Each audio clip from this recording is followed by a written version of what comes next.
Hello everyone, welcome to Dance and Study channel DS channel. Guys, please like, share and subscribe my YouTube channel. So today I am giving the one shot lecture of mechanical properties of solid. So after seeing the video, all the concept and terms are crystal clear. So buddies, please stay tuned till end. Let's get started. So guys, first of all we have to describe the term interatomic forces. The, the force between atoms and which possess less potential energy are called interatomic forces. The forces between atoms which possess less atomic energy are called interatomic forces. The variation of potential energy is shown below.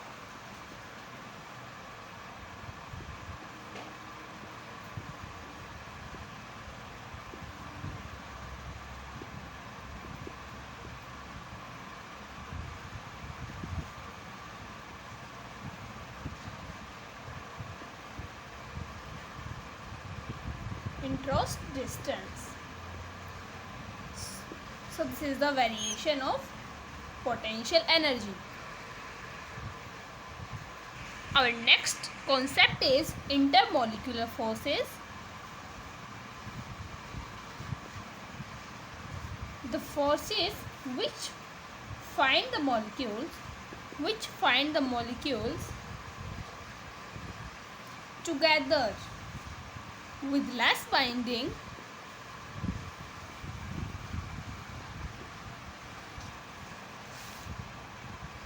energy is known as intermolecular forces, and these forces are also known as weak van der Waals forces. And these forces are about 100 times weaker than interatomic forces. So buddies, we have two types of forces. First is deforming forces and next one is restoring forces. So first of all we have to define the deforming forces. The forces which change and tends to change the shape of an object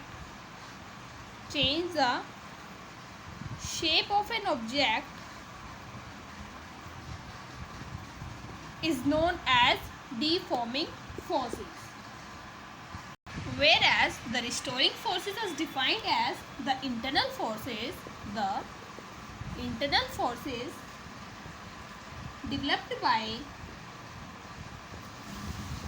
in a body when external force is applied on body is known as restoring forces. I will repeat again the definition of restoring forces. The internal force is developed in a body when external force is applied on body is known as restoring forces. So buddies, our next term is load. In a general way, you know what is the meaning of load? Means weight. So how can we define load in physical term? So the external force acting on a body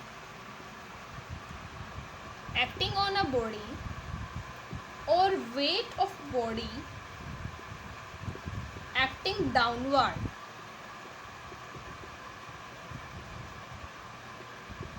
is called load, and it is defined as F is equal to mg, where m is the mass and g is the acceleration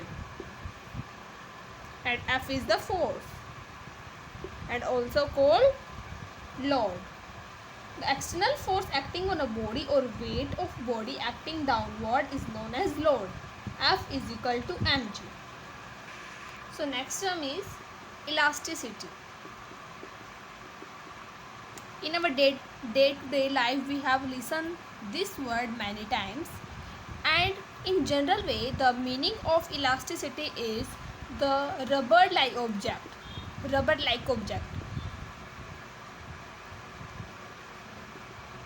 which have not definite shape, not definite length. So how can we define it in the term of physics? So the property of matter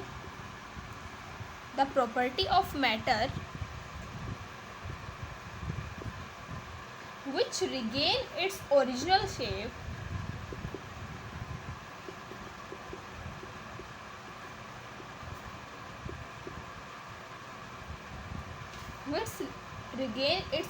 shape after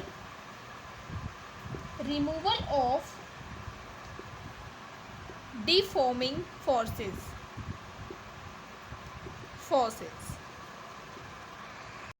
The property of matter which regain its original shape after removal of deforming force is known as elasticity in terms of physics. And the very good example of elasticity is our hair rubber band.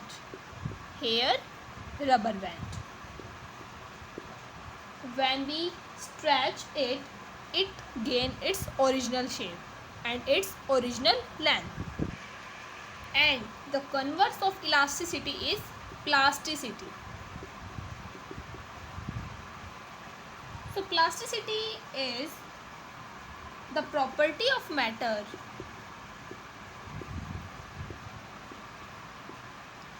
which does not regain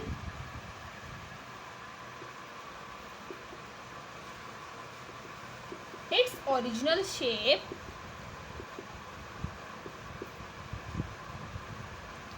after removal of deforming force.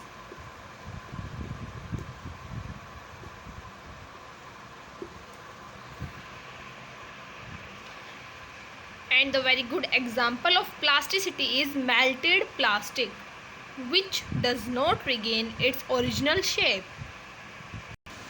Now we have to move on to our next term, that is stress. Anybody know about stress?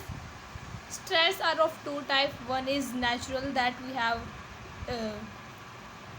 observed in our day-to-day life, but this stress is different from that.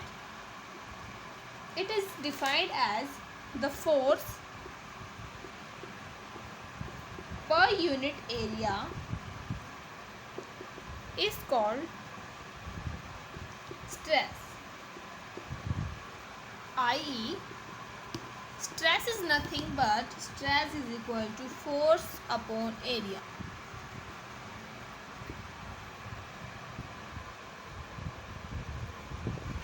And the symbol of stress is sigma is equal to F by A. The representation of stress is this. And its SI unit is Newton per meter square or kg meter inverse second minus 2. And in CGS unit, its SI unit is dyne, centimeter square or gram inverse second, centimeter inverse second minus 2. It is not a scalar quantity. These are the properties of stress. It is not scalar quantity or a vector quantity. It is tensor quantity. And the dimensional formula is m1 L minus 1 T minus 2. These are the important properties of stress.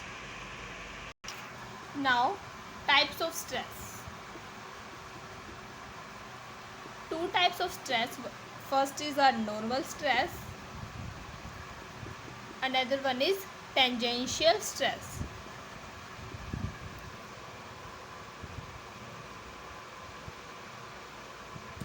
So normal stress is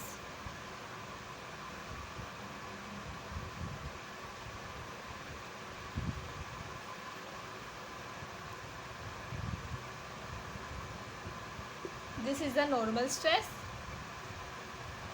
and tangential stress is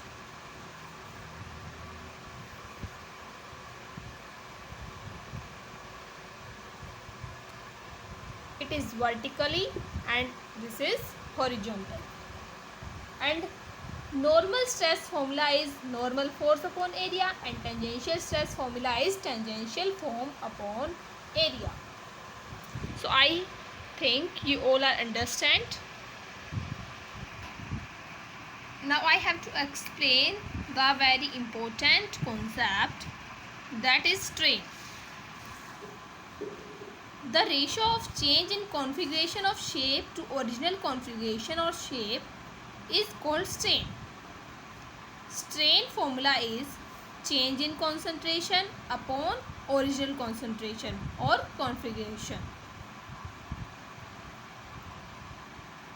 Here is written as strain has no unit and no dimensions. It is tensor quantity, and stress is also tensor quantity because it has no unit and no dimension. So we have how many types of strain? First is longitudinal strain. First is our longitudinal strain.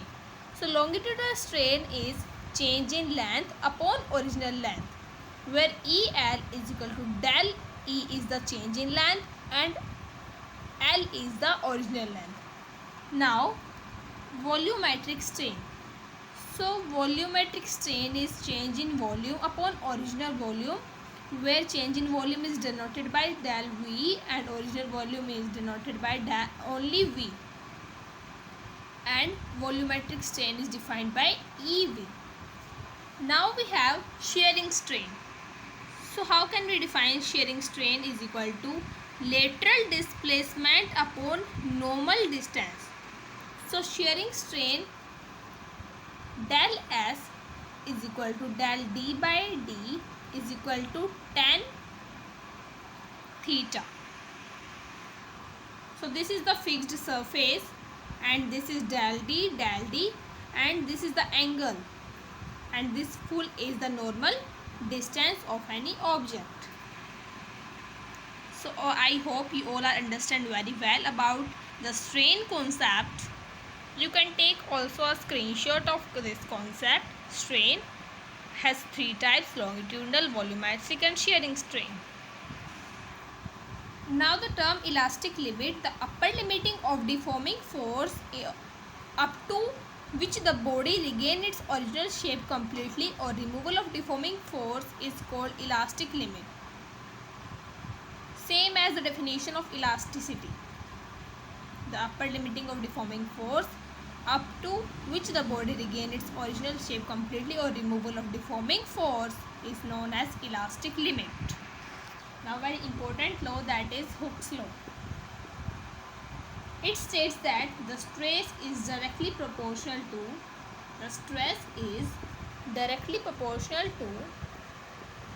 strain within elastic limit. So stress is directly proportional to strain. Now modulus of elasticity,